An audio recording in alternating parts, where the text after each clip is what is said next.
القرآن الكريم واتبع سبيل من أناب صدق الله العظيم. الصلاة والسلام عليك يا رسول الله وعلى آلك وأصحابك يا حبيب الله. لائق صد احترام حاضرین محترم، آج کے اس جمعۃ المبارک کی گفتگو میں ہم بات کریں گے صحبت یا ہم نشینی کے حوالے سے. صحبت بمعنی ساتھی ہونا، کسی کے ساتھ مل منسوب ہے کہ یک زمانہ صحبت با اولیاء بہتر از 100 سالہ طاعت بے ریا. کسی نیک آدمی کی صحبت میں ایک گھڑی بیٹھنا یہ 100 سالہ بے ریا عبادت سے بہتر ہے. اس کا مطلب یہ ہوا کہ صحبت کے طبیعت پر بڑے گہرے اثرات مرتب ہوتے ہیں. ایک شخص نیکوں کی صحبت میں نہیں بیٹھتا، اچھے لوگوں کی صحبت میں نہیں بیٹھتا، ویسے اس کی طبیعت میں عبادت ریاضت کی طرف رغبت ہے، وہ عبادت و ریاضت کی طرف متوجہ رہتا ہے، لیکن صالحین کی صحبت کو وہ اتنا اپنے لیے ضروری نہیں سمجھتا، تو اس شخص کے گمراہ ہونے کے بڑے چانس ہیں، کیونکہ وہ آداب سے، تربیت سے اس کی زندگی خالی ہے. جو آداب، جو تربیت انسان کو نیک لوگوں کی صحبت میں بیٹھنے سے حاصل ہوتی ہے، اس کی زندگی اس سے خالی ہے. لہذا شیطان کسی بھی وقت اس کو گمراہ کر دے گا،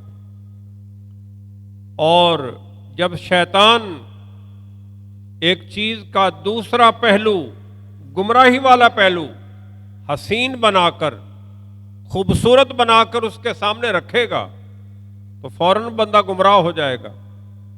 لیکن وہ شخص جو کسی صالح آدمی، کسی نیک آدمی کی صحبت میں رہتا ہے اور صحبت میں رہ کر جو سیکھتا ہے، شیطان اس کو جلدی گمراہ نہیں کر سکتا. کہ جب بھی شیطان اس کو ایک بری شے کا خوبصورت چہرہ بنا کر پیش کرے گا تو اس کے ذہن میں وہ ساری بزرگوں کی باتیں آئیں گی، نیکوں کی باتیں آئیں گی، نیک لوگوں کی تربیت کا پہلو اس کے ذہن میں آئے گا، اور وہ فوراً استغفار کر کے ذہن میں یہ بات اس کے آ جائے گی کہ یہ مجھے گمراہ کر رہا ہے، یہ خوبصورت انداز میں مجھے ہدایت کے راستے سے ہٹا کر گمراہی کے راستے پہ ڈال رہا ہے. لہذا حضرت شیخ سعدی علیہ الرحمہ کا یہ کہنا یہ بالکل بجا ہے کہ یک زمانہ صحبت با اولیاء بہتر از 100 سالہ طاعت بے ریا. کہ ایک آدمی کسی کی صحبت میں، کسی نیک کی صحبت میں ایک گھڑی، ایک لمحہ بیٹھتا ہے تو وہ لمحہ اس کو تربیت دے گا، اس کو زندگی کے آداب سکھائے گا، اس کے عقائد کی اصلاح کرے گا، اسے شیطان کے گمراہ کرنے کے جو ہیلے ہیں ان سے بچنے کی صلاحیت عطا کرے گا. اسی لیے کہا کہ جو بندہ 100 سالہ بے ریا یعنی ریاکاری سے خالی اور پاک عبادت کرتا ہے، اس کے مقابلے میں جو بندہ کسی نیک کی صحبت میں بیٹھتا ہے تو اس کو اس صحبت کا فائدہ زیادہ ہے، بجائے اس کے کہ ایک بندہ عبادت گزاری میں زندگی گزارے، کیونکہ عبادت گزار جو ہیں وہ بہک جاتے ہیں، گمراہ ہو جاتے ہیں، لیکن صالحین کی صحبت میں بیٹھنے والے ان کو بڑی جلدی گمراہ نہیں کیا جا سکتا۔ لہذا صحبت اختیار کرنے سے پہلے دیکھنا چاہیے کہ ہم کس کی صحبت میں بیٹھ رہے ہیں، ہمارا ساتھی کون ہے، ہم کس کے ساتھ بیٹھ رہے ہیں۔ اور جب ہمیں تسلی ہو جائے کہ اس بندے کی صحبت سے ہمیں فائدہ ہی فائدہ ہے، دنیا کا بھی فائدہ ہے، آخرت کا بھی فائدہ ہے، تو پھر ایسے شخص کی صحبت اختیار کرنی چاہیے۔ رسول اللہ صلی اللہ علیہ وسلم نے اس حوالے سے ہماری رہنمائی ان الفاظ میں فرمائی ہے، فرمایا حضرت معاذ اور حضرت ابو ذر غفاری رضی اللہ عنہ اس حدیث کے راوی ہیں، آپ صلی اللہ علیہ وسلم کے فرمان عالی شان کے الفاظ یہ ہیں، فرمائے الوحدۃ خیر من جلیس السوء، تنہائی برے ساتھی کی صحبت سے بہتر ہے۔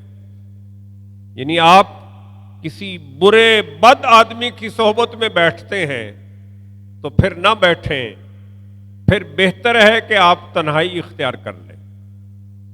تنہا رہنا، تنہا بیٹھنا، اکیلے رہنا برے اور بدماش آدمی کی صحبت سے بہتر ہے۔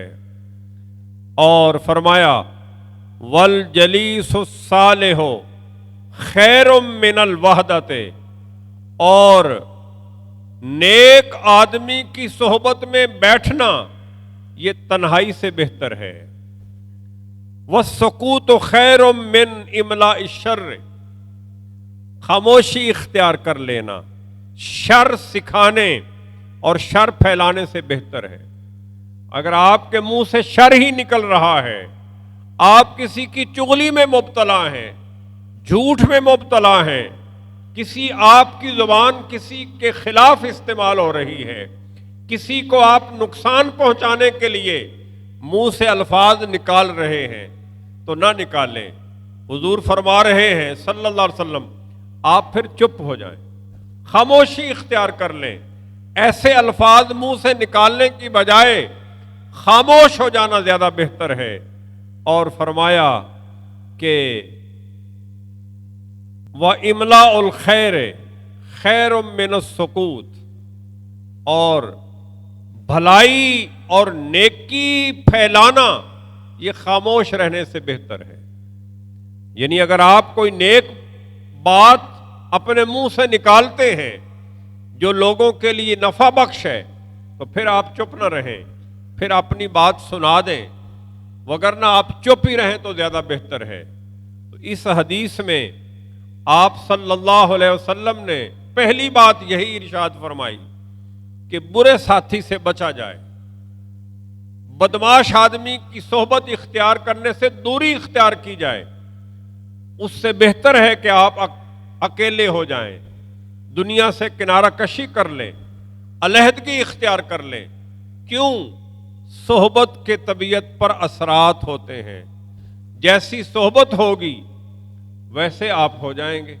اچھوں کی صحبت، نیکوں کی صحبت آپ کو نیک بنا دے گی، اور بروں کی صحبت آپ کو برا بنا دے گی۔ غافلوں کی صحبت غافل بناتی ہے، اور بدماشوں کی صحبت بندے کو بدماش بناتی ہے۔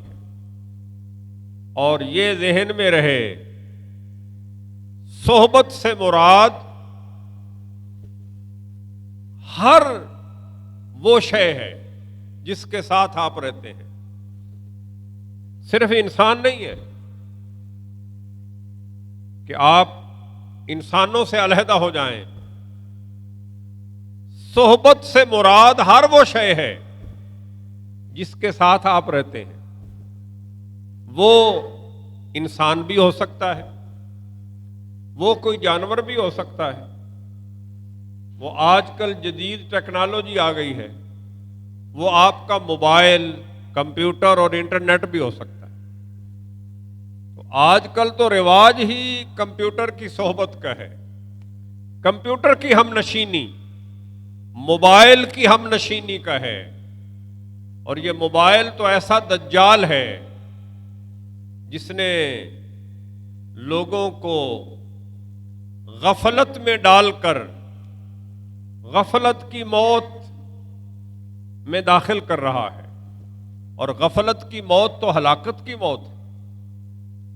بہت بڑا ذریعہ ہے غافل ہونے کا یہ موبائل۔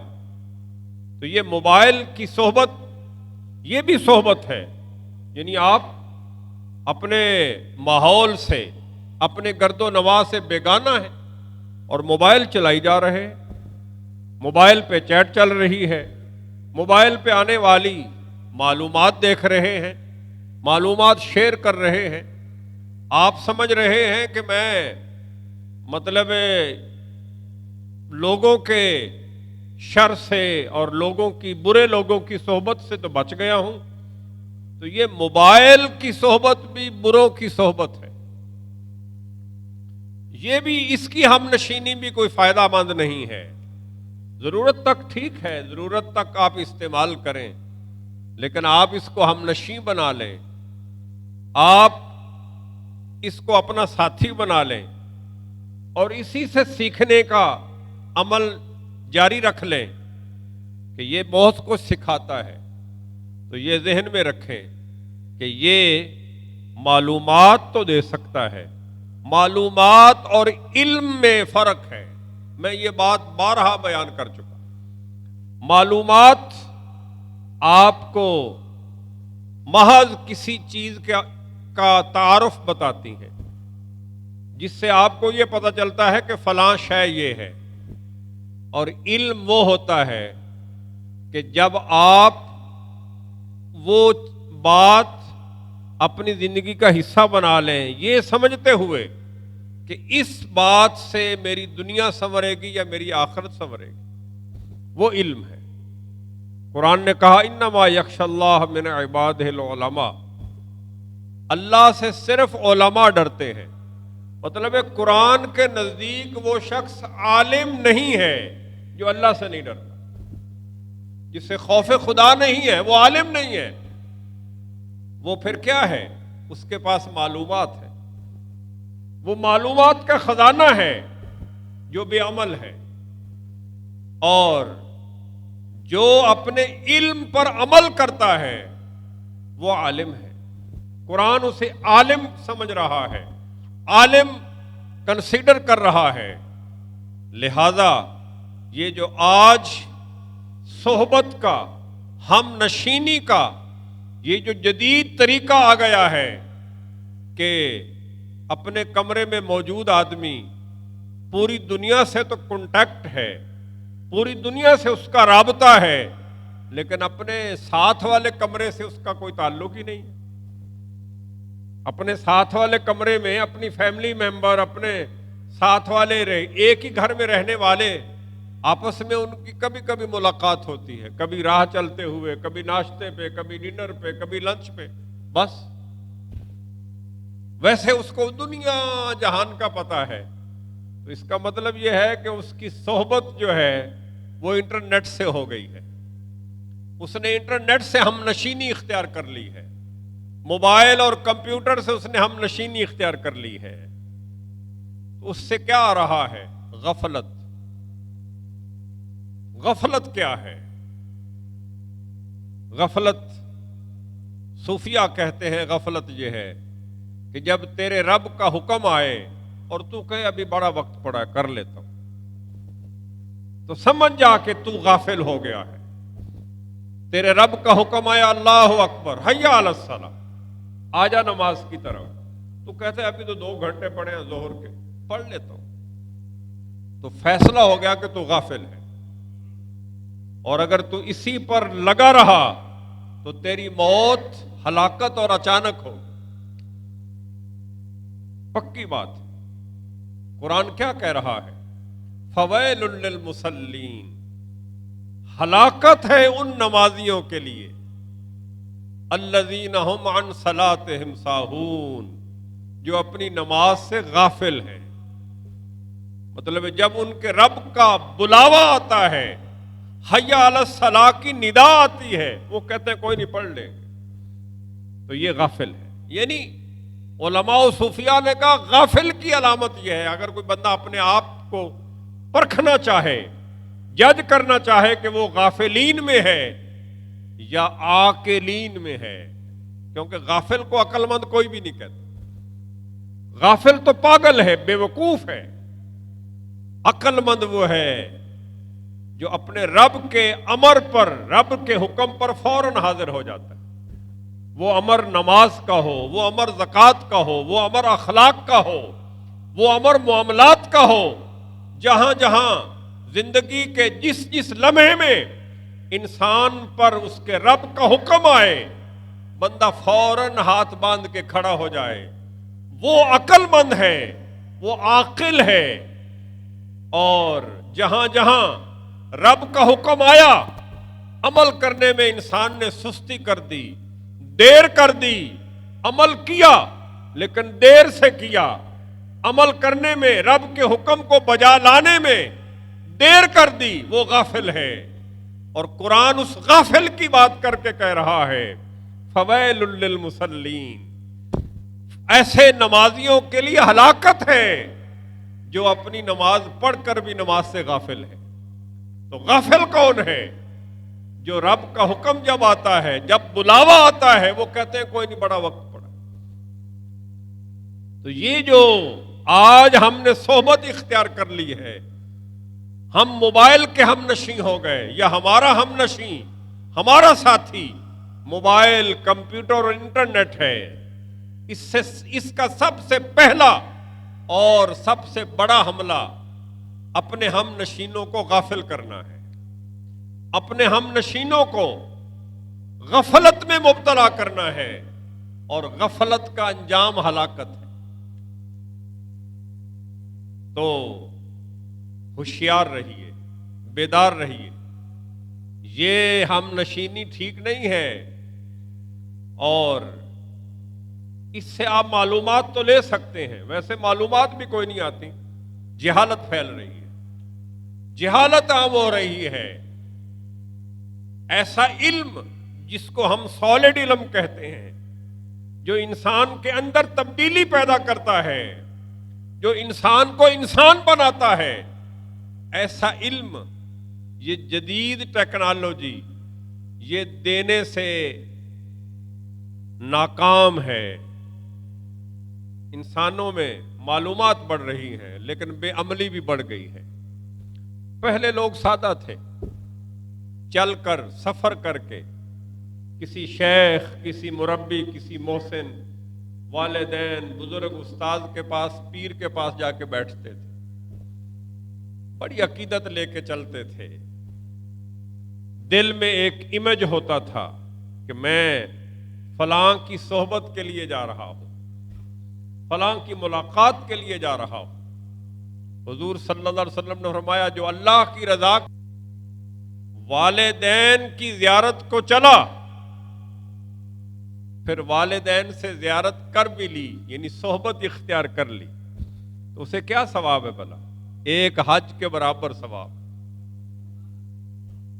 یہ صحبت کا فیض ہے کہ والدین کی زیارت اور ملاقات یہ صحبت سے حاصل ہوگی نا، تو ایسے شخص کو ایک حج مقبول کا ثواب ملے گا،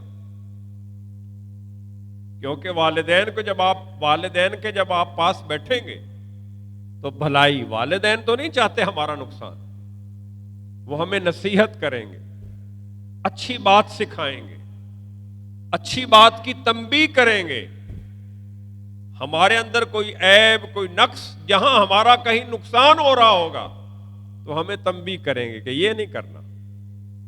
تو یہ صحبت کا فیض ہے۔ اب یہ موبائل صاحب جو ہیں اور کمپیوٹر صاحب جو ہیں، وہ آپ کو والدین کے فضائل والی، والدین کی ملاقات والی باتیں، احادیث تو بتا سکتے ہیں، لیکن وہ جو نگاہیں نگاہوں سے ملنے سے، انٹریکشن سے، ایک دوسرے کو دیکھنے سے جو حج مقبول کا ثواب ہوتا ہے وہ تو حاصل نہیں ہو سکتا۔ اور پھر زبان سے جو بات نکلتی ہے، بات وہی ہوتی ہے، بات وہی ہوتی ہے، لیکن حضرت سیدنا علی نے ایسے تو نہیں کہہ دیا جراحت اللسان یلتام، جراحت اللسان لا یلتام اور جراحت السنان یلتام، زبان کے زخم نہیں بھرتے، تیروں کے زخم بھر جاتے ہیں۔ اس کا مطلب ہے جب کسی کی منہ سے کوئی لفظ نکلتا ہے تو وہ دل پہ اثر کرتا ہے۔ اچھا لفظ نکلے گا کسی نیک آدمی کی زبان سے تو آپ کی زندگی بدل دے گا۔ آپ کہیں گے مجھے فلاں بزرگ نے یہ بات سمجھائی تھی، بس جب انہوں نے سمجھائی ہے تو اس کے بعد پھر میں نے یہ کام چھوڑ دیا۔ آپ موبائل سے، انٹرنیٹ سے بے عمل آدمی کی صحبت میں بیٹھ کے آپ پورا قرآن پڑھ جائیں، غافل کی صحبت میں بیٹھ کے ساری احادیث پڑھ جائیں، بزرگوں کے سارے واقعات پڑھ جائیں، آپ کی طبیعت میں کوئی تبدیلی نہیں آئے۔ اور جس صحبت سے آپ کو خدا یاد نہ آئے، اور جس محفل میلاد اور محفل نعت کو اٹینڈ کرنے سے فجر کی نماز رہ جائے، سمجھ لیں وہ بدبخت خطیب بھی غافل تھا، وہ حرامی نعت خور بھی غافل تھا، اور آپ کو بھی غافلوں میں ٹھپا لگا کے گیا ہے کہ آپ بھی غافل ہیں۔ اور جس مجلس کو اور جس جلسے کو اور جس محفل میلاد کو اٹینڈ کرنے سے اور اس میں حاضر ہونے سے آپ کو فجر کی نماز پڑھے بغیر نیند ہی نہ آئے تو سمجھ لیں وہ آنے والا کوئی ولی کامل تھا۔ یہ اثر ہوتا ہے صحبت کا۔ آج محافل بہت ہو رہی ہیں، جلسے بہت ہوتے ہیں، میلاد کے نام پر، 11ویں شریف کے نام پر اور دیگر بزرگوں کے نام پر، تربیت کے نام پر کانفرنسز ہو رہی ہیں، لیکن جو اصل مقصد ہے لوگوں کو اللہ کے حضور حاضر کر دینا یا لوگوں کا اللہ کا تابع اور فرما بردار ہو جانا، وہ تو کہیں نظر ہی نہیں آ رہا۔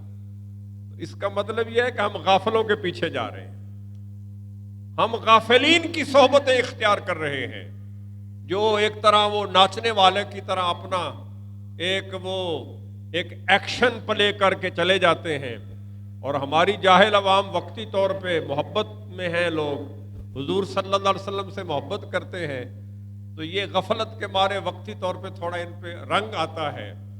وہ کہتے ہیں حاجی صاحب یہ شعر آپ کے نام، نبی کا شعر ہے، نبی کی شان پڑھ رہا ہے، اور بدبخت نبی کا نام لینے کی بجائے کہتا ہے حاجی صاحب یہ شعر آپ کے نام، وہ تو ویسے ہی واجب القتل ہو گئے، یہ تو ارتداد ہے، یہ کفر ہے۔